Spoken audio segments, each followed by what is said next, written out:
Everyone, let me show you how I actually created this searchable drop-down list in Excel.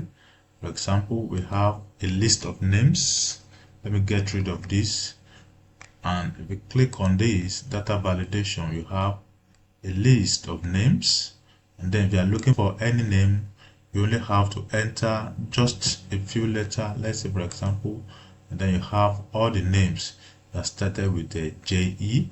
This is actually very great to save time, and also I'll take you through how I'm able to create this dependent drop down also in Excel. You have science, you have to check on this, you have the courses under science. Now if you select any other school, for example you have science, art and commercial, let me select art, and then you come here, you see the courses under art. So this is actually a dependent. We have a searchable drop down.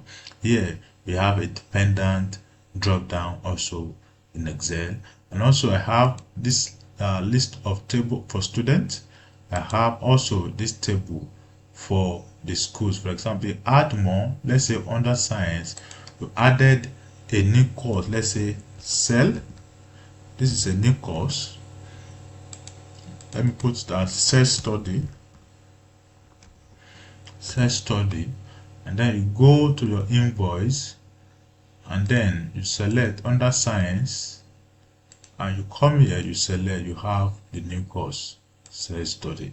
So this is a great way of actually doing your dependent drop down. So don't skip any part of this lesson, and if you learn anything, please subscribe, comment, share. Thank you very much.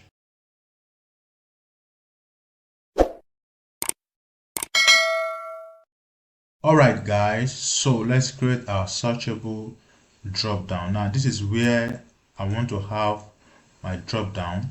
Now what I will do is that I'll go to my list.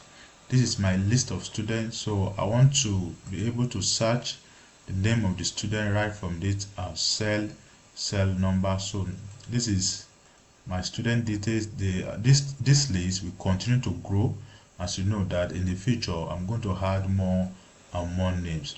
Now for us to start, make sure you convert your list, whatever list you want to use, convert it into a table and name it. For example, if you click on this and you go to table design, you can see that I have my table name as student. So you can also have that.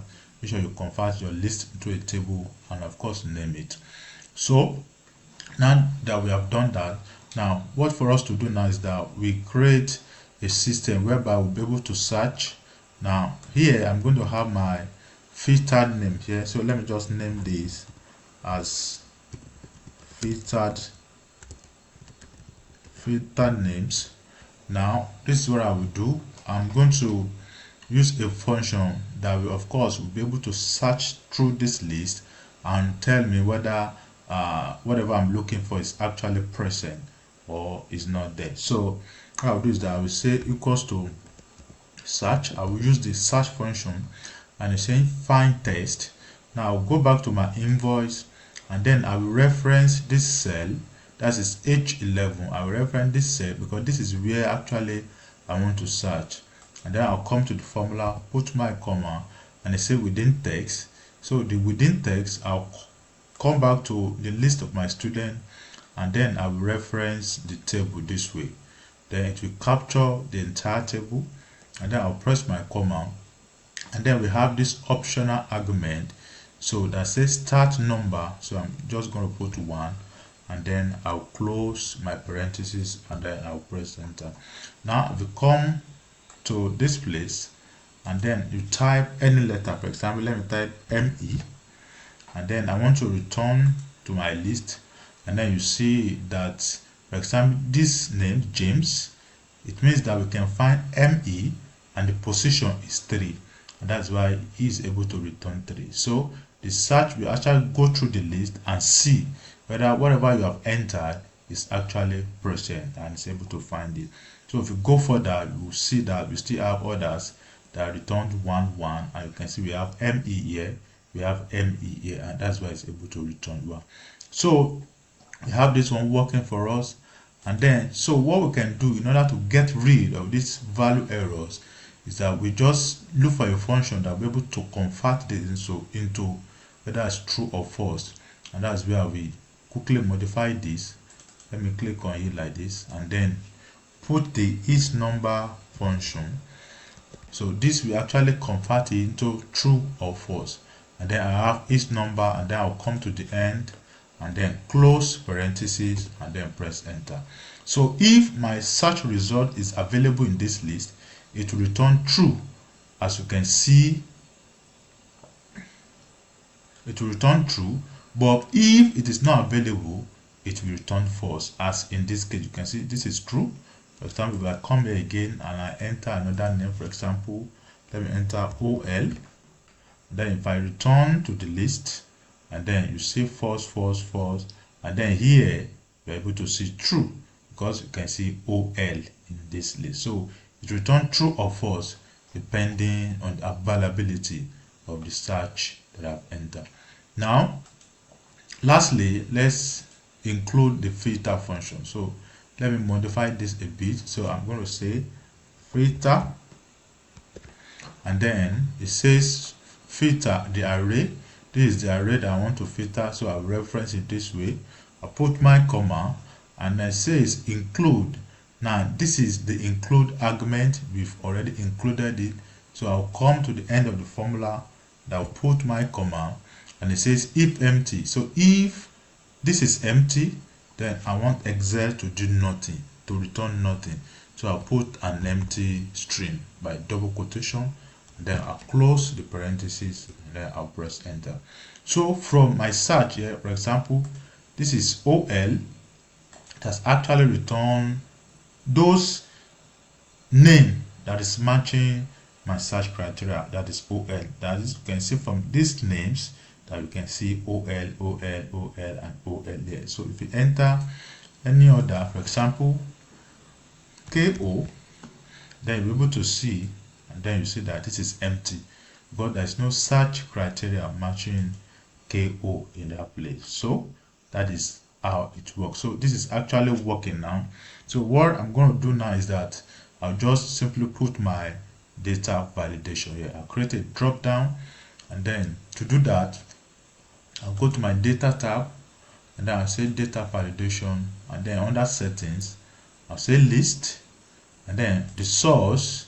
Then I'll come to this place, and then I'll just reference the first cell where I have my formula. This is the first cell, and then I'll put the # symbol to make sure that this is we actually capture everything that is there. So it's a kind of array formula. So we have it that way. So if you come here and you click on this drop down, you see all the list of my names. Of course, you know that this list will keep growing. That's why I want to have a searchable drop down. So it will become difficult. The longer the list, the more difficult for you to search through it, and that's why you should have a searchable drop down. So if I want to look for any name, I simply have to search it and then click on it, and then we have this. So to get rid of this error, just click on cancel, go to data validation. In the error alert, this error alert, untick this, and then click on OK, and then we have it. So the next time, just have EMI, and then you search, and then it will bring out the name that matches that search. If you enter any other one, let's say ME, then you have all the names that match that search criteria. So this is actually working. You can select this and so on and so forth. Now that is that. But that now we can now create the second thing I want to talk about is that I want to create a dependent drop down in Excel. Depending on what you select here, the option will come out in this place. So what do we do? Now I have created these tables. Now in our school, this is just an example. We have the name of the student here, we have the school. Now in our school, we have 3 faculties: science, art, and commercial. So in science, we have these courses, art, we have these courses, and in commercial, we have these courses. Now what you have to do is that you have to turn this into a table, which I have done. Now don't turn the entire thing into a table like this. Don't turn it into a table like this, it will not work. So what we have to do is that turn each column like this, science, into a table. And you can see, if I go to table design, you've seen it. I'll name it science, exactly as my table header. Art, to go there, you see that I've named it art. That's another table, and this is the third table, commercial. So make sure you create your table like this to make it work. Now let's go to our invoice. Now, in order for redundant drop down, I'm going to use this trick. Now, this is what I will do. I will convert this into a table. Yeah, I've converted this to a table. Now go to insert table. Now say my table has headers, and I'll convert into a table like this. Now this will actually make it easy for me to reference the other tables. So I'll simply come up this way, and then I'll go to table design. I'll clear it, and then this I will remove the filter button, and then we have it. So it's actually clean, but this is actually a table, so we have it this way. Now I'll simply come here to have a drop down, go to data, and then data validation, and then go to setting, allow list, go to list, and then in the source document, now go to this cell where you have this sheet where you have your schools, your data, then reference it this way, your table headers. I want to pick it this way, and then I'll click on OK. So here also we have the three: science, art, and commercial. We have it this way, as you can see. Now for us to have a dependent, for example, what I want to do is that I want to make sure that whenever I select commercial, this here will bring out the courses under commercial. That is a dependent drop down.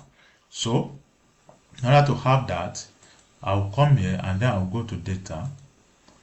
Then under data validation, I'll say list, and then in the source, you just simply write this simple formula and say equals to indirect, open the bracket, and then reference this cell. So make sure you remove the $sign,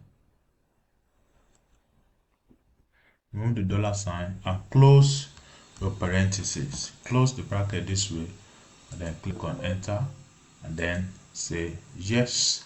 So now you have it. So we select, for example, science, and then you come here, you see the courses under science: computer science, data science, biology, chemistry, as you have it in our table, as you can see.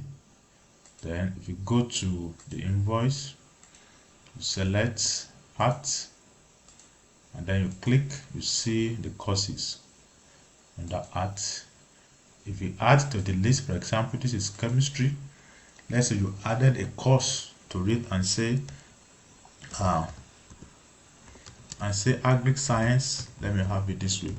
Say agric science, and then you come to the invoice, and then you select science, and you have agric science here. So this is how best to create a searchable drop-down and to create a dependent drop-down in Excel. If you have learned anything in this lesson, come on, give me a thumbs up. Thank you for watching.